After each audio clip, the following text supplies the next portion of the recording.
I'm Carmen Twillie Ambar, president of Oberlin College and Conservatory. Welcome to Running to the Noise, where I speak with all sorts of folks who are tackling our toughest problems and working to spark positive change around the world. Because here at Oberlin, we don't shy away from the challenging situations that threaten to divide us. We run towards them.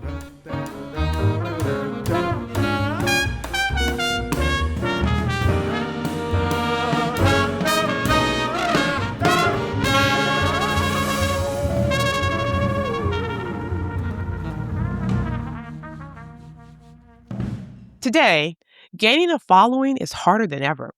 Platforms are saturated, and audiences are fragmented across countless feeds and formats. Even the most talented creators struggle to stay visible.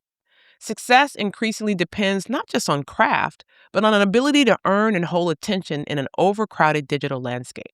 We wanted to talk to people who are actually navigating this space, folks who found their own way through the noise. Meet 3 Oberlin alumni, all multi-hyphenate creators, each with a very different path. They are Tamara Jade, a semi-finalist on The Voice, who toured with Doja Cat, performed with Lizzo, and can move effortlessly from taking our breath away singing opera at Lincoln Center to cracking us up on HBO's A Black Lady sketch show. EJ Marcus, a TikTok comic with more than 500,000 followers, a staff writer on HBO's I Love LA, and who's made his acting debut as Nico, the nervous PA in season 4 of the Emmy-winning Hacks. And finally, Seyquan Mack, a self-described artist doing everything, everywhere, all at once, who has fronted campaigns for Sephora, The Gap, and DC's Become the Night, a virtual reality Batman video game, while also finding time to teach voice at Berkeley and Boston Arts Academy. We brought them all together to talk about what actually moves the needle now in the contemporary creative space, how they've built momentum, made themselves indispensable, and are growing their success in competitive industries. And just as importantly, what comes next. Seyquan, EJ, and Tamara, welcome to Run Into the Noise. I'm so glad you all are here. Thank you for Yes, thank you for us. having us. Excited. I just thought to help our audience kind of know exactly who you are, that maybe we could quickly have you tell us that you graduated, your major, and then maybe what was one of the most pivotal creative endeavors that you engaged in while you were here at Oberlin. I think I'm going to start with EJ. Okay, totally. I graduated in 2019. I majored in creative writing. And I'll just say it. I'm going to give a disclaimer about my creative moment. The thing that comes to mind for me and the story that I tell people a lot about the reason I even ended up majoring in creative writing at Oberlin was it was my freshman year. I was in intro to poetry. I came to Oberlin being I don't want to take creative writing because it felt because it felt like I knew in my heart that's what I wanted to be doing. But I was like, no, you can't make money that way. I really don't want to do that.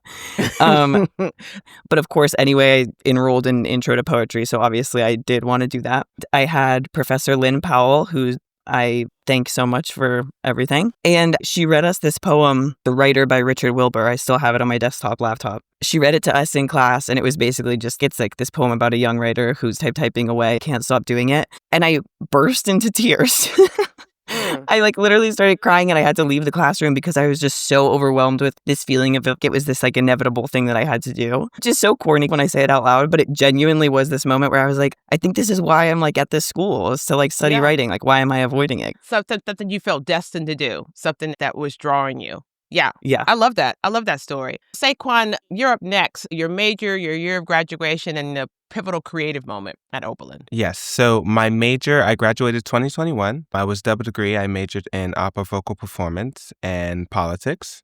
And I think my most pivotal moment at Oberlin would probably be my third year winter term. They did the production of Angels in America. Oh my gosh, I saw that production. Do you remember that? I do. So that for me was my first time doing a straight theater play since my freshman year of high school, maybe. And I took a step back from opera in that moment, and I just really got to develop who I was as an actor, right? Mm-hmm. Besides me being someone that's singing opera and being able to tell stories through music, it was only through my body language and through the text by Tony Kushner. So I think that opened up another door for me in terms of my artistry and what I wanted to kind of do in my career. Do you remember in the process of doing that, feeling that in the moment that something was shifting and how you thought about your creative work? Or is that a reflection now since you've graduated that was pivotal? I would say both. I think in the moment I realized how pivotal it was because it was extremely uncomfortable. And so now reflecting on it, I realized that's actually kind of what you want. Yeah. Yeah. I think it'll be interesting throughout our conversation because I think one of the things that I think students are looking for as they're in this process here at Oberlin is what are the things that move and shape them and help them rethink how they are imagining what's before them or how they perceive what's behind them. And so I think it's going to be great for them to listen to you all now that you can have a moment of reflection so they might be able to recognize those moments more quickly when they're here at Oberlin. I want to spend a little bit more time there. So, Miss Tamara, who, just so you all know, I know her lots of ways, but I follow her on Instagram. And if you don't follow her on Instagram, you are missing out on some fun times of watching her growth and career.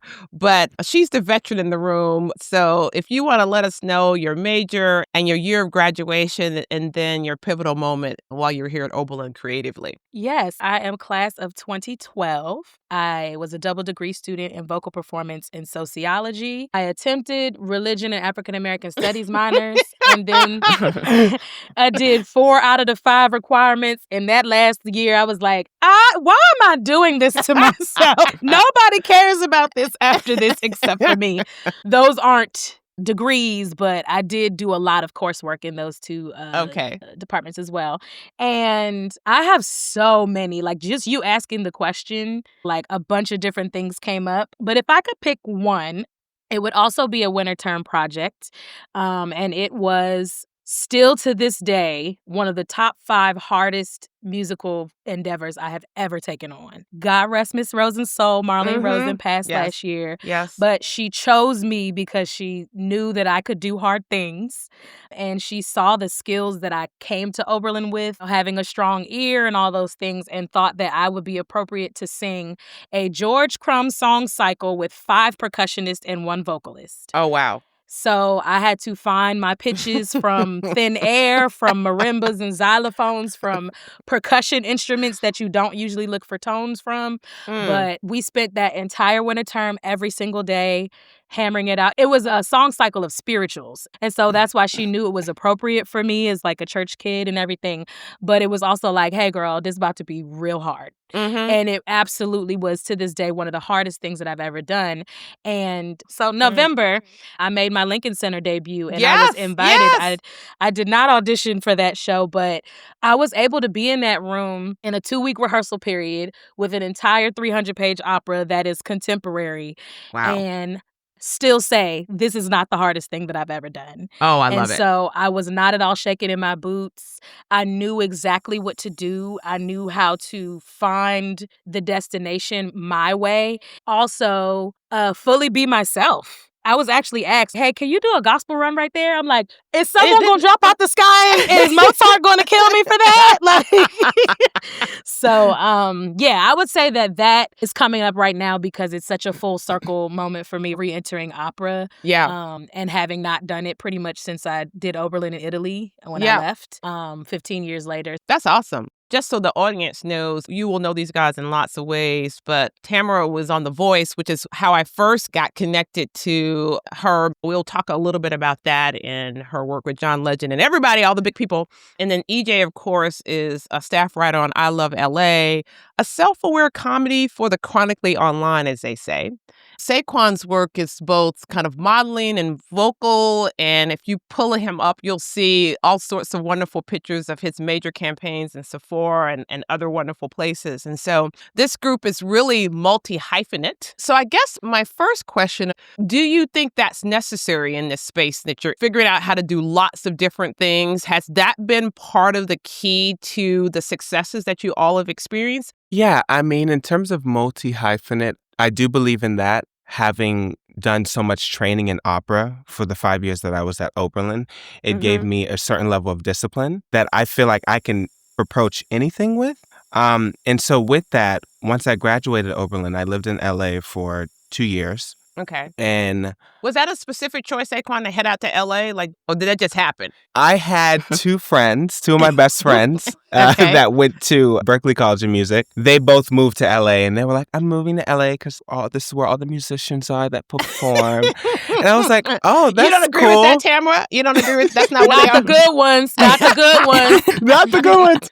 Not the good ones. So literally I moved to LA for 2 years, and I was like, okay, well, there's not that much classical music happening here. What should I do? So when I was in high school, me and my friends would always take photos. So I had friends that moved to LA 2 years before that, already in the modeling industry and doing a lot of TV and film. And so they were like, why don't you just start modeling? And it dawned on me, and I was like, should I? So then I made the decision to actually focus on it. And so for the first 2 years, I was freelance. And so every day I would get up and I would just take photos. I would literally treat it as if I was training my voice. I would get up, I would practice taking photos. Interesting. I would practice. I was looking at Pinterest boards. I was looking at other models that were like booking big campaigns. Right. I was looking at the successes of like my friends and what kinds of clients they worked with. And I really narrowed down on understanding the clientele, understanding the industry, the different kinds of production companies. And I was just doing that constantly. And then I landed my first big job as a freelance model doing a Puma campaign because I was just posting consistently of photos of myself, me styling myself, me going outside and going to like Echo Park to take photos and like vibe out, like super cool. Through doing that, I was able to refine my craft and to refine what actually I wanted to do. And so I started doing a lot of freelance work that way. And then I got into TV. So I did a couple extra work for HBO Max, for Westworld. Oh, yeah, of And course. that was, I think it was season 4 I did that. So I did a lot of that. I worked with Alicia Keys on a few of her music videos, which is a great Name drop. opportunity. Just everybody's case y'all want to know. Snoop Dogg and a few other Okay. ones. Okay. And Hold up. yeah, so I just got to connect with them and literally ask them questions. How did you do it? Any advice on what I should do? And I would just take things that I felt would be helpful for my career and my crafts and then just keep moving. I think what's so great about that and hearing you talk about how you use the discipline of the conservatory, opera work, and you just applied it to something new, modeling, posting, studying, how are people having success? And through that, you found these other opportunities that I'm assuming you would say has been part of what sustained you. Absolutely. As you know, we'll talk about money here in a second because we shouldn't avoid that. It seems to me that you all are taking good energy and good discipline from multiple places and applying them to new art forms. I really appreciate understanding that a little bit more. So, EJ, for you, this multi-hyphenate framework and how that led you to the success you've had, is it about that or the specifics of what you know? Can I just say, it's like there's this running joke among comedians that I know that's like whenever you have a musician on the show with you, it's like the most humbling experience ever because being a bit, it's not, this isn't even me being self-deprecating. It's just like when people start to talk about music and being musicians, I'm like, okay, so that's an art. I'm like, that's art. What I do is really cool, but it's something completely different. So anyway, just like listening to you, Tamara, talk about that piece you did at Oberlin, I'm like, oh my God. Wow. Basically, that's wow. What the hard, that's what the hard, difficult artistic work looks like. You know, I'm out here just playing. Yeah, literally, I'm like, I just get on stage with a microphone and I like say weird stuff. Like you're like doing, anyway, no, just so much reverence for you both. Also, like the multi-hyphenate thing, I think is so weird right now in like Hollywood specifically because I've been out in LA for like a little over 4 years at this point. And so I'm really relatively new to the game in so many ways. And especially because I came out here on the tail end of COVID and then immediately the writer's strike happened. And then it was like, it's in this incredibly tumultuous time in the industry. And so I'm getting to know it in a place where like standards and expectations are just really different than they used to be, in that really used to be that you could be a writer, show your work to a few people. There were enough writers. I mean, this is obviously overly simplistic, but people could get to know your work through really your writing, and that was it. You could follow a certain path in the industry and build your way up from writer's assistant to whatever. There were so many more jobs, and now it's crazy scarcity mindset where there just are not that many jobs, and where now people are kind of expecting you to have this whole brand that you are before you even step foot into a writer's room, which is crazy because like we're not even the ones on camera. You know, it's like, Right. why do you care? Like, Yeah. but yes, I entered the industry at a time where the messages I was getting was it was really vital for me to be doing everything, which for me was is fun because I love live performance. Like performing live comedy is one of my favorite things ever. I did my first stand-up show in a basement in Oberlin. Like I was like, oh, this rocks. I'm going to do this forever. But like literally a basement or at the SCO? What? It was literally a basement. Okay. It was, I want to say 123 South Professor Street. Okay. I think literally that someone's home in a basement. Okay. Yes. Well, let's just get it out there for the record. So when we are all reading about you in the New York Times, we'll be like, he started at the basement in a home on Professor Street. So. Yes, that is true. You can quote me on that. It was also like, obviously, all of my jokes, of course, were about the 1 mile square radius that is Oberlin. And so obviously everyone was like, I get what you're talking about. Like, you know, like I killed because everyone knew exactly what I was talking about. But yeah, I love doing live comedy. I love performing and I love writing. And so all of those things felt organic for me to just be a part of like my creative process. But I think it's a really tricky time for people who are figuring out like what feels authentic to them to do, because like some people obviously just want to be writers. They don't want to be performing live comedy. They don't want to be acting. And so it's this like strange thing where like I do think being a multi-hyphenate is critical right now, and also it in a way saddens me that it is, because I think that it like because you think it's a requirement now. You think that it's hard to break in without these multiple ways of thinking about yourself. I do. And one of the reasons why I wanted to talk to you, Tamara, is just because I think that your career to this point has had these kind of blow up, incredible, everybody knows you, is interested in what's happening.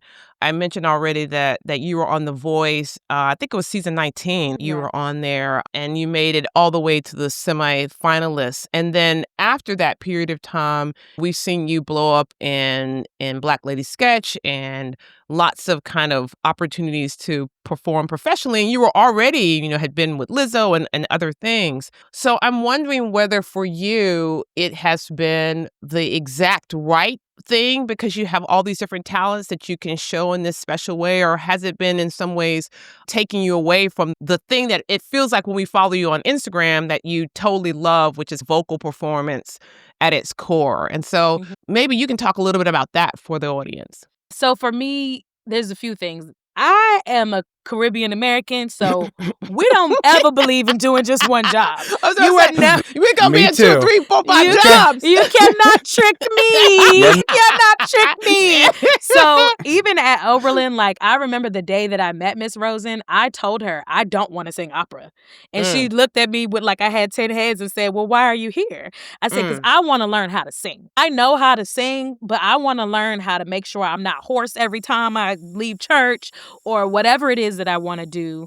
And so I think in my mind, being multiple things was always the goal, but that's because I grew up on Carol Burnett and Debbie Allen was teaching, it's okay, you can dance, but can you act? Yeah, you can act, but can you sing? I know eventually I'm going to have to touch all of these things, and I want to. Yeah. I want to act. I want to do all of these things.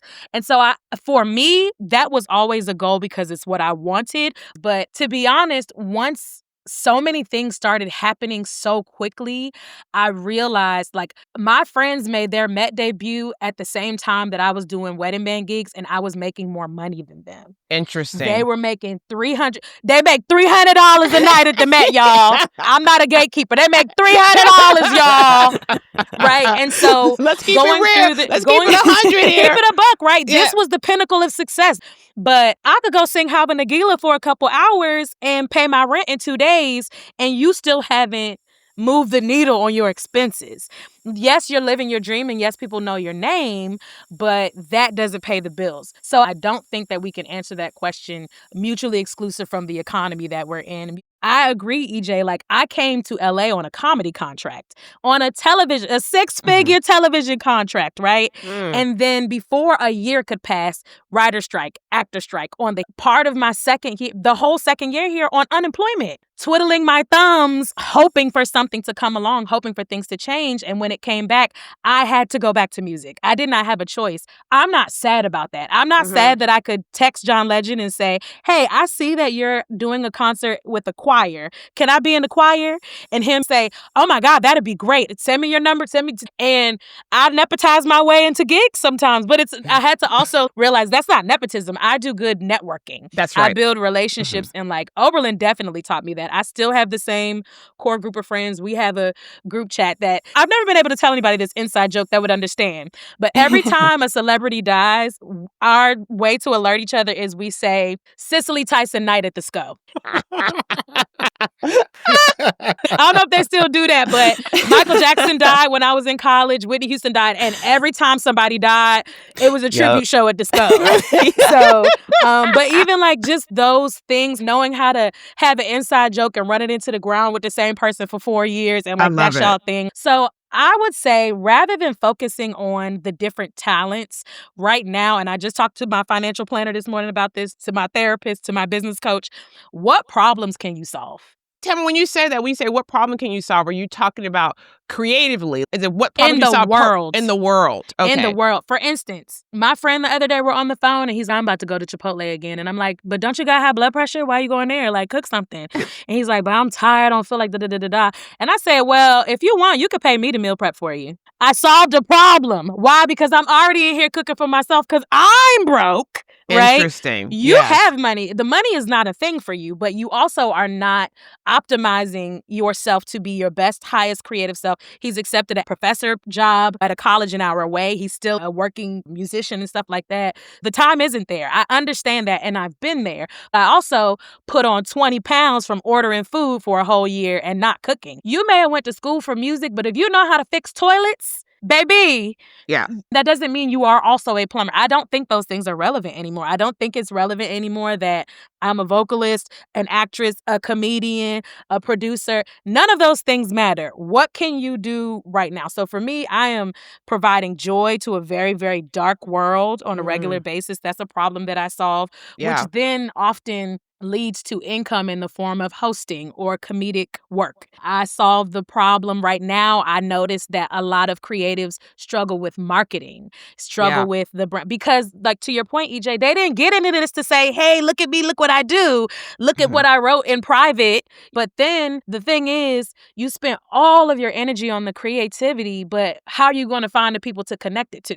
Yeah. Right. So like there does have to be some form of marketing, and I can help you figure out how to do that in a way that doesn't disrupt your life. You all have all been talking about a couple of things that I think would be helpful as I think about all of your careers. And each of you has been out there when there's been these unexpected things that happen in the world. We know that that's not going to change. And so resilience, pivoting, how do you kind of rethink in a challenging moment? And what does it mean to do that in the context of your brand and your image and marketing? So this is open to anyone because the students who are graduating now, the students who are going to graduate in a couple of years, it feels like a very uncertain world, a challenging world that doesn't seem like it has clear pathways. So maybe whoever wants to talk about the resilience that it takes to do what you all are doing. And how are you finding the ability to step into those moments when it's really challenging? I would say something that is very important right now is even with the pivot. Like I am currently planning to move back to New York City. You heard it here first, ladies and gentlemen. You moving back to New Come York? on, come on. I'm tired of these fake ass. I'm sorry.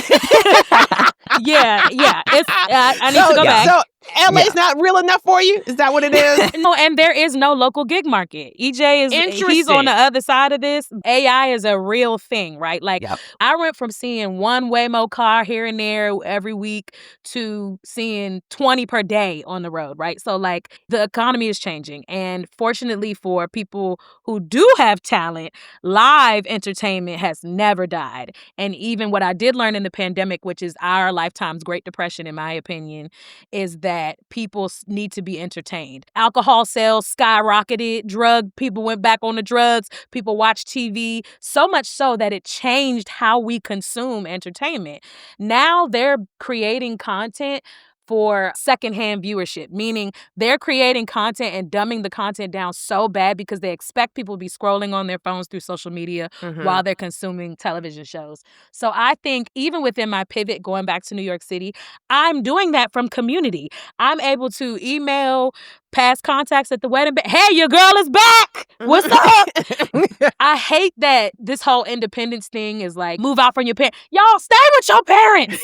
Stay with your family. I understand if it's a toxic situation. I definitely dealt with that. But make no mistake about it. I have moved back home. I done lost count how many times. If your family loves you and you have a safe environment to regroup and pivot, tap into your community. If you need to crash with friends, Houston, I'm coming down. Friend, friend, I need the room. Brother, I need to stay at your house for a month. I help with my niece. Like, I really think community to me is even more than resilience, even more than pivoting, because pivoting is a part of everybody's life. I don't think that's unique to the creative industry. Yep. I think that resilience is necessary for life as well. You get beat up and you got to get back up. That's a part of life. But community right now, I think, is under attack. This hyper-individualism that is being promoted, I think, is actually antithetical to what we need to be doing to collaborate, to pay these bills, if we need to move in with each other. So I would say community for me would be even more important than this kind of resilience. Yeah. Seyquan or EJ, what would you all say to this kind of ability to pivot, resilience? What's necessary there? Tamara's making the case for community. What say you?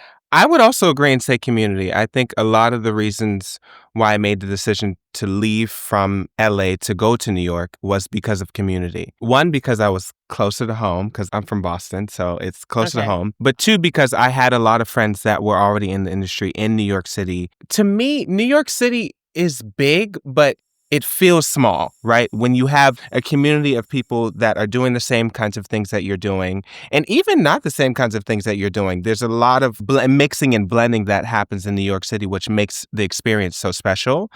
I would also say resilience, right? Going back to Tamara's point about going to Oberlin and actually admitting to Rosen, hey, I don't actually want to do opera.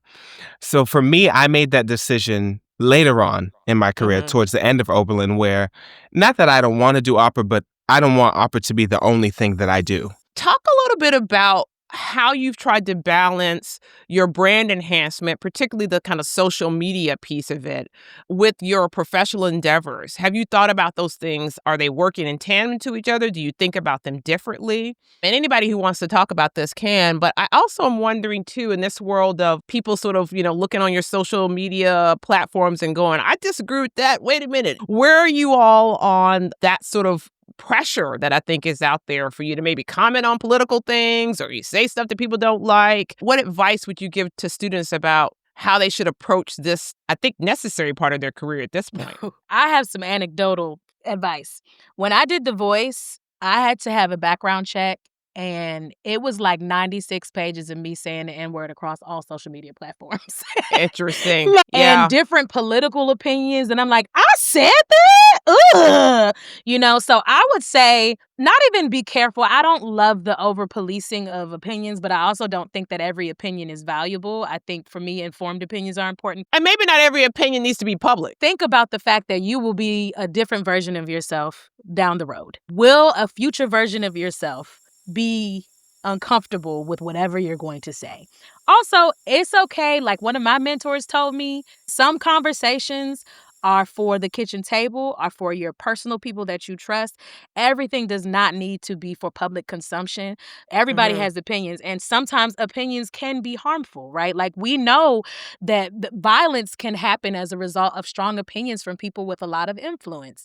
It is important to be careful, but rather than thinking about it like being scared about what to post, think about the future versions of yourself, and would they be proud? Would they look back and be like, yeah, I always been there. There's stuff where I look back and I'm like, damn, I really was funny my whole life.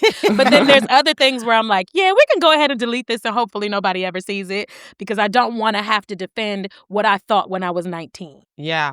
Anybody else want to tackle that one? Yeah. Well, I wanted to say something that's like a little bit going back to what we were talking about before, but I think it relates. Like, just like in terms of talking about focusing on one thing at Oberlin and then being able to be sort of like a multi-hyphenate outside of it.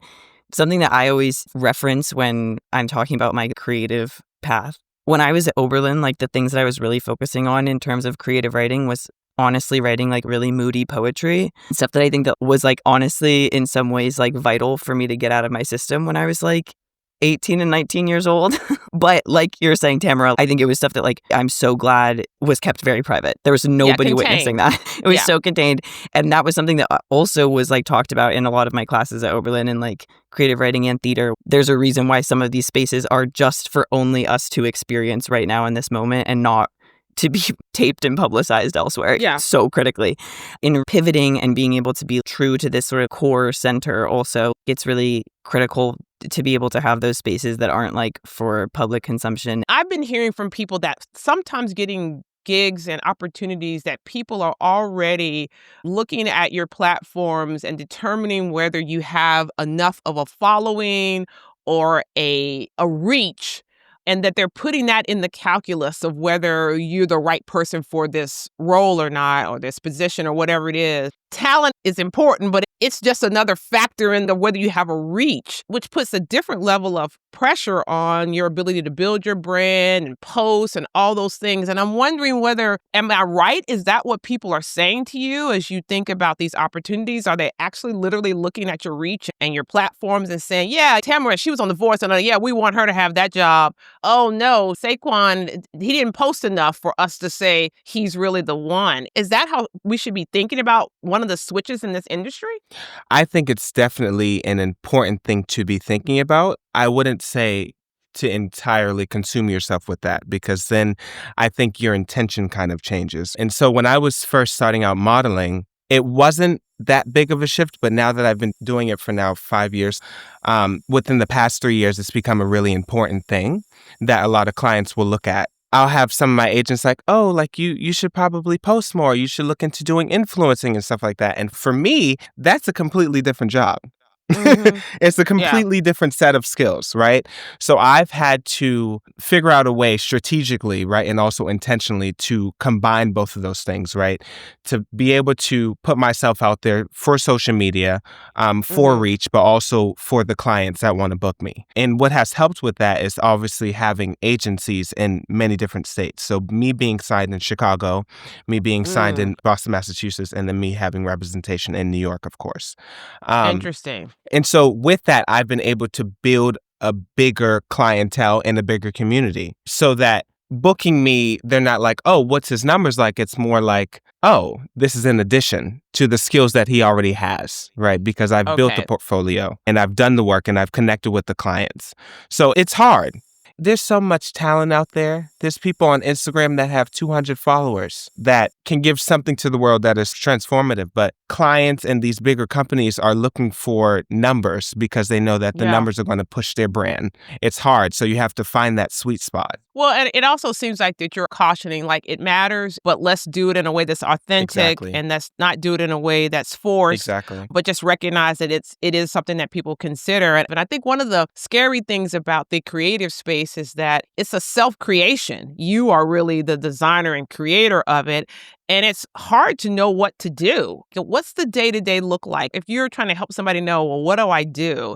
Give them a sense of how you're spending your day and what it looks like to be in this space in the way that you view at the end of the day was productive and successful and move the needle forward, even if it didn't result in a gig, so to speak. I would love to answer that, but I would also like to make sure, and this is for the students that are listening, please always qualify and contextualize things. Because I'm answering this question as a 36-year-old, right? Mm-hmm. You're not going to be 36 next year or any year after that and for a long time. So your goal shouldn't be for your life to look like mine.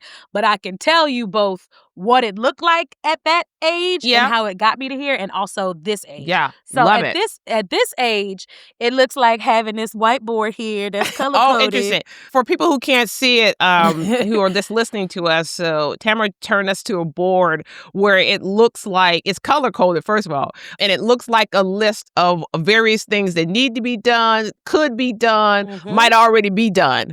Yeah, I mean, just from knowing myself again for 36 years, like, it helps me to cross things off and to check things off, to feel that progress, because 20-something-year-old me felt like, child, I don't know what I'm doing, but I'm doing something every day. When I first moved to New York and I didn't have regular work, the work was content. The work was, how can you market yourself? How can you get out there? A lot of my social media progress happened because was reactionary. I didn't have the live spaces. So nobody can police what I'm putting online. I'll just use that to put myself out there. And it started with putting up music, cover videos, different things like that. And then it morphed into people seeing my process, seeing me schlepping around on 3 buses and 3 trains to get to the wedding band gig, recording me on the wedding band gig, being a fool, shouting to Hava Nagila, and then doing it all in reverse and getting home at 3 a.m. and still going to church the next morning to do that. And so a lot of that time was about process. Then I didn't have to work as much because, to your point earlier, these big things happen. And when big viral moments happen, whether they're television or like viral moments on social media, there's an upswing in your following. So these days, I am working towards stabilization, routine, and structure, which is like curse words to the creative. However, those things actually preserve your creative energy. So the fact that like this whiteboard isn't for me to get all these things done every day. It's to, okay, I need to make progress on this thing. These are the events that I have coming up this month. These are the people's birthdays, so I don't forget to text my mama birthday this month. Like things like that. Life things like make doctor's appointments. Like I just now have health insurance for the first time in 3 years. That's a lot of things that we don't talk about as creative, but a lot of us are walking around uninsured, just hoping that our youth and vibes are going to keep us healthy. And then if an emergency situation, God forbid, appendicitis, like stuff can happen, then we're fixed. Working on those. Today looked like this morning I went for a morning walk because please get a fitness regimen. If you don't hear nothing else, get regimen. If just so the audience knows, everybody, all of our OBs are nodding here. And y'all know I believe in a fitness regimen. We know. We seen you with the tires, okay? We seen you break the internet with the tires. But I woke up and had my morning walk, and then came in and had my first call, which was my annual finance meeting, which is with a professional, but a professional from my community who was my sister-in-law. Okay. You owe me for the rest of your life. I gave you my brother. Help me. So having our annual finance meeting to talk about taxes, my transition back to New York, and wealth management. I don't have a Roth IRA yet. It's time. And even though the money isn't always there, there's $50 here sometimes. There's $100 here sometimes. There's $1,000 here sometimes. It's time to start working towards that. Now I'm on a call with y'all. After this, I have an annual check-in with my talent manager who's New York based to talk about this year and the transition. And then hopefully I'm going to be drinking after that because it's Friday. That is kind of what a day in my life looks like now. But when I was younger in my 20s, it was all about visibility. It was all about people seeing my talent, seeing what I could do to book me, to put me on opportunities, which then built the following. I didn't want to forsake that following question. I do believe that people use it as a measuring tool. I've had record labels and stuff like that tell me. But I want to also say that on the other side of that double-edged sword, it can be leverage for you. Absolutely. And I absolutely leverage my following all the time, especially for new opportunities where before they might not have let me in the door because they didn't know me. But hey, I got 100,000 people across all these platforms who are going with me wherever I want. So it can be a tool for leverage. If you make it a part of your goals, don't do it because you're afraid something won't happen if you don't. Do it because of what you could make happen if you do. Yeah. That was good. Girl, you ate with that. That's the word right there. Wait, no, Tamara, before we get to EJ and Seyquan about the day in their life, we've seen you have your own records come out. And do you think that you were able to do that because of the platform and the ability to be able to promote some of your records through that platform? How did that part of your work happen? No, the thing that for me that will never change is make good music first. Amen. If you make good music, it can find its homes, but there's things you can do to help it find its homes. So I would say for me, getting solid on the type of music that I wanted to make and the sound that I wanted to put out into the world is more important than anything else. Because you could be putting out a song a day, and if it's trash, ain't nobody gonna listen to it. When I got to The Voice, the first thing Kelly Clarkson said was, "Who are you and where have you been?" If you go back to my stuff, you will find a treasure trove of things. But waiting till you get the following and the notoriety to do it, you're late. Yeah. You're late. Interesting. Yeah. EJ, for you, day in the life. I so agree also with everything you just said. In terms of the following thing, yes, definitely not going to pretend it doesn't help with jobs. And definitely people want to know you're bringing your own audience along with you. But also, like, I know plenty of people, this is the like LA darkness or whatever, but I know so many people who like quite literally have millions of followers, but they don't have anything to say, or they don't know exactly what they're doing, or they don't know why they're going viral just to go viral. Ugh, sorry. Mhm. But I think that it is really important to have that basis. I think people say, oh, use your social media as your resume or whatever. And I think that is true. It's like resume makes it sound almost too official, but it's more so like you're saying, Tamara, like use it to show your voice and like examples of like, okay, if you hire me for a job, this is who you're going to have in the room with you. This is the kind of thing that I'll bring. In order to know that, and I'm not skirting the what do you do in a day question, but one of the best pieces of advice I got while I was at Oberlin was, especially when you've been a college student in a bit of what can sometimes be a bubble, it's so vital if you want to be creating things to go out and just live life. Just live a life where you're interacting with people. There are so many times where I'm referencing all of the customer service jobs that I had in my work, in my comedy, all of these things. But what are we making art about if it's not interactions with people and walking down the street and the things that you see? You know, like that's what people are curious about and what's going to resonate. Those things that then when you're ready, you're able to build your voice. That's what people are attracted to. And that's why you would even get the followers in the first place that are going to lead to anything, is my opinion. So I think it's like that authenticity too. I love it. But in terms of what I do in a day, it really depends on if I have a job or not. Okay. But like today, I get brand deals once in a while, which help me pay the bills. I'm not going to pretend that I don't do that. So I like am working on one of those for today. And then I also am performing a stand-up show tonight that I'm going to be doing. It's usually that kind of thing for me. And then I have a podcast that I just sold a pilot of. And so I have to like draft the first episode of that. I love it. Thank you. And these are all things that, to speak to what you're saying of like it coming from within and being self-motivated, I have a movie that I've been writing and a TV show that I've been writing that no one is paying me to do. Yeah. You know what I mean? Like these are things that I like wake up and I say, today I am going to work and no one is paying me to do it, but I am sitting down and I'm doing it. I love it because I love writing, but also it is so hard. So EJ, lots of people know you for I Love LA. How did you get that gig? I was on a walk in my neighborhood because I had just gotten rejected from a different writing job and taking a walk to sort of collect myself, be sad for a second. And it was the kind of thing where I like didn't want to run into anyone. I was like feeling extremely down on myself, sort of like having a private moment. And then of course I like ran into Rachel Sennett, who created and stars in and ran the room for I Love LA. And it was a couple days after the show had just been announced that it had been greenlit. I knew that my reps had submitted my stuff for it, but I obviously was feeling like I would never get a job in my whole life. But we ran into each other. She's so nice. I knew Rachel's kind of through mutual friends. We'd cross paths at like a birthday party or like a comedy show or something. We had a nice interaction. I was feeling so strange about it, but I was like, oh, congrats on the show, like trying to be chill. And of course I walked away thinking like, okay, I botched that and I'm so weird. That was so strange of me to do. And then a couple days later, I got a call that they wanted to meet with me about the show. We had a wonderful meeting. She and the showrunner, Emma, are amazing. And she was like, it was so crazy. I ran into you and then 2 seconds later, I was reading your script. Oh, wow. I think it really is like one of those things, A, the universe looking out for me, but B, that's why you got to get outside. You never know. Get outside a little bit so the universe can have something to play with. Yeah. You truly never know. Excellent.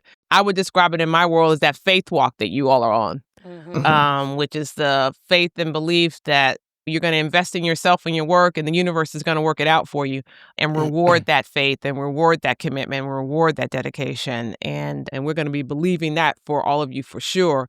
But before we get to our final question, Seyquan, just a day in the life for you. What does that look like? I would piggyback off that and say that everything I do, I walk with faith. Every single thing. Because it's hard, right? But faith makes it easier. Manageable. But a day in the life for me, oh God, I mean, my schedule is always a mess, y'all. It's a mess. But I would say a day in the life for me, so I usually schedule out my month, depending on what clients I'm working for that month or that week. If I'm not doing a fitting for a client or I'm not shooting for a campaign, I'm doing a lot of self-tapes. Okay. 1 or 2 a day. So I try to be a month in advance as much as possible. I am making sure that I'm working out as we all mentioned before. I got to get that in Gotta do there. that. Got to have that body Baby. together. And then twice a month, I am going to Boston because I teach at Berkeley as a teaching artist. Awesome. And I teach high school students. That's a way to fuel my own self because I'm able to learn as I'm teaching and to give back in ways that I feel are really intentional. And so through that, I'm able to learn and build my own kind of craft that way. I'm also traveling a lot through modeling and through singing. Just last year, I got back into doing opera. So it's a lot of up and down. But when I don't have anything to do, I really try to rest because it's extremely important for the artist to rest. And I had to give myself a little bit more grace with this because I didn't want to rest. I don't believe in rest. I'm like, no, I have to keep going. And I think I had that pressure because I'm generating my own income. And I'm like, okay, if I don't work, if I don't show up for myself, then how are these bills going to get paid? So I had to create a boundary for myself and be like, Seyquan, it's okay to not work on the weekends. Yeah. You know, Okay. it's okay to not work on Monday, even though everyone else is at work. It's okay. Right. You're working on Best Wednesday, day to Thursday. go to the grocery store. Okay. My Mondays are like Fridays. I love it. Yeah, that's the benefit of a 9 to 5. Y'all can choose these days when everybody else is not there. Exactly. But I love that. Yeah. You all have hit so many wonderful topics about how do you have the balance that you need? How do you show up for yourself? How do you pivot? How to use your brand to leverage, but also make it be authentic to you and what you have offered to the world. How do you have community and use that as a way to continue to do this great work that you're doing? And then each of you has had these really wonderful moments of what we would describe as breakout success, where I can see that you are progressing in these ways that are not just known to you, but known to your family and friends in the world, which is one of the things that makes you all so great. And I think such great examples for our students, because all of us need images to look to know that what we want to achieve is possible. Yeah. And I think that you all are each in different stages of your career and really great examples to certainly our young up and coming Obies about what's possible. I guess I wanted to make sure I ask you this question that I ask every guest of this podcast, Running to the Noise. Because I do think part of what I think it means to be an Obie is to think of your work not just purely parochial and purely personal, but also something that's beyond just your own personal ambitions, although I don't diminish those as important. I think sometimes we can be critical of people who are personally ambitious, and that's good too. But I'm wondering what you do to run to the noise in your work or in your life. Growing up, being Caribbean, being first gen, my parents are from Jamaica, there was this fear that I had of being too much. Interesting. A fear that I had of not being enough, right? And kind of those two pairings. So for me, running to the noise is counteracting that, contradicting that thought that I had growing up, because it's rewarding, actually. Running to the noise for me is uncomfortable. But that uncomfortability is actually what you want. Running to the noise for me is being fearless, which a lot of people don't teach you about. It's not a thing that people talk about because I think we're in a phase of life as a society where there's so much fear in the world that they kind of want you to stay in your own box, in your own lane. My whole point as an artist and as a freelance artist and as someone that is not meant to work a 9 to 5 in the corporate world, I'm supposed to be fearless. I'm supposed to be here for the next generations, the next Obies, to be like, it's okay. You can do this without fear, right? Because there's safety within that. And so that's my definition of running to the noise. I love it. Boldly running without fear. Yeah. If we all could adopt that, Yeah. boy, what would the world be? I know. EJ, running to the noise in your work or life. So I'm trans. But by the time I started actually getting jobs in this industry, I fully pass as a man or whatever, which I mean, obviously I could talk about that for a long time. But I think that needless to say, Hollywood is a extremely homophobic, transphobic, racist industry. I mean, that's not a new thing. Every industry is obviously to an extent, but Hollywood in particular has its amazing little pieces of that. But along with what we're talking about of building yourself as a brand or having to be a multi-hyphenate, all of these things, it's really important to me because now that I have access to spaces that I think I wouldn't have otherwise. And I say that as it's literally crazy to have existed in a different body and experienced misogyny and then now experience male privilege. It's like the trippiest thing that's ever happened. But I think that knowing that and having these experiences in my mind or even just being allowed to be in spaces where like suddenly I'm being listened to in a different way. It's so critical to me that I'm not all the time leading with that I'm like a trans writer or like a trans comedian. It's actually like really critical to me that that's not my bio. Like that's not how the first thing that people know about me. But it is critical to me that when I'm in these spaces and having conversations with people, it will be known in one way or another. It's not like I'm going to come out to every single person I talk to. I think it's my mission of this is a really tricky time to be trans in this country. And I think it's also really fun to have people realize I can also laugh about it and I can also joke about it. And I'm a comedian first. Yeah. But also like you should be careful about what you say about around me. Like it's like, okay. In a way of like, it's a privilege that I get to be in the rooms that I'm in. And also I'm going to make it so that those rooms are different because I'm there. Love it. And Tamara, running to the noise in your work or your life, what does that look like for you? That looks like disruption. I am a disruptor. I came to shake the tables. Why is this right here moving? Why are they talking like that? Why are we allowing this? How much are you getting paid? Well, how much are you getting paid? Y'all not getting paid the same thing. What y'all gonna do about it? For me, I am the noise, right? Like I've always been loud. I had friends have an intervention with me one time and tell me I'm just too loud and unpredictable and wild. And I'm like, that's crazy because Doja Cat really needed that from me last year, huh? So for me, it means disrupting. It means coming to LA. And yes, I'm here on a television contract, but like where y'all go to just hang? Do y'all like each other? Where do people go to love on each other? Where do people go to break bread? Oh, you don't have it. You don't have it. So now I'm going to create it and I'm going to constantly challenge this status quo of what y'all have going on because it could be better. This world could always be better. And I feel like especially OBs, we had a different slogan when I was there. It was like, think one person could change the world. No, we still have that. Oh, yeah, okay, cool. Yeah. Think one person can change the world, so do we. Yeah.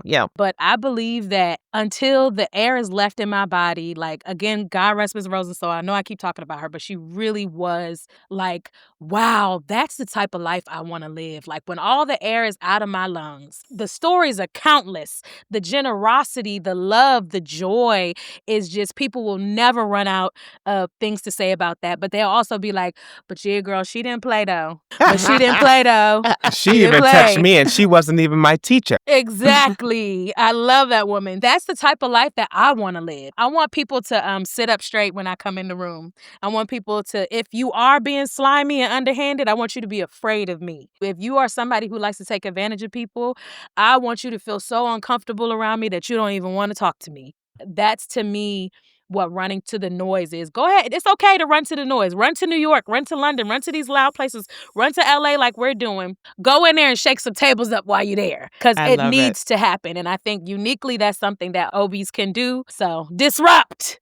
I love it. Well, I just want to say to our audience that these young alums, I will call you all, are really out there in these spaces and places, not only doing exciting things and having their own successes, but certainly bringing a certain heart and a care and a love for community and for good work in the world. And we really appreciate you all and what you do in your spaces and places, but also for holding it down as examples to our young students who are going to be out there soon doing exactly what you're doing, but having learned a lot, I think, about how to do it well. Thank you all. We appreciate you.